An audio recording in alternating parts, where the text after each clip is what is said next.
क्या होता अगर महाभारत के दो सबसे शक्तिशाली योद्धा कर्ण और भीष्म एक साथ युद्ध लड़ते? शायद महाभारत का परिणाम ही बदल जाता।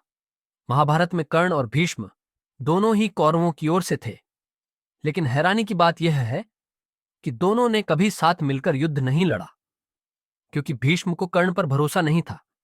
वे अक्सर कर्ण का अपमान भी कर देते थे और कहते थे कि वह अर्जुन के सामने टिक नहीं पाएगा। इसी वजह से कर्ण ने भी प्रतिज्ञा कर ली कि जब तक भीष्म सेनापति हैं वह युद्ध में हिस्सा नहीं लेगा। लेकिन इसके पीछे एक और बड़ा कारण भी बताया जाता है।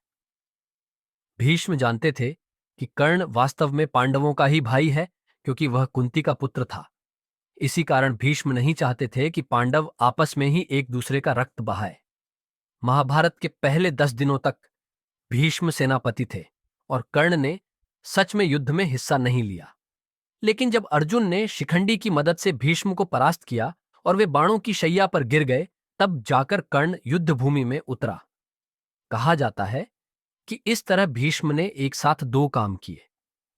उन्होंने हस्तिनापुर के प्रति अपना कर्तव्य भी निभाया और साथ ही यह भी सुनिश्चित किया कि धर्म की ही विजय हो। शायद इसी वजह से महाभारत में भीष्म को सबसे महान और धर्मनिष्ठ योद्धाओं में गिना जाता है।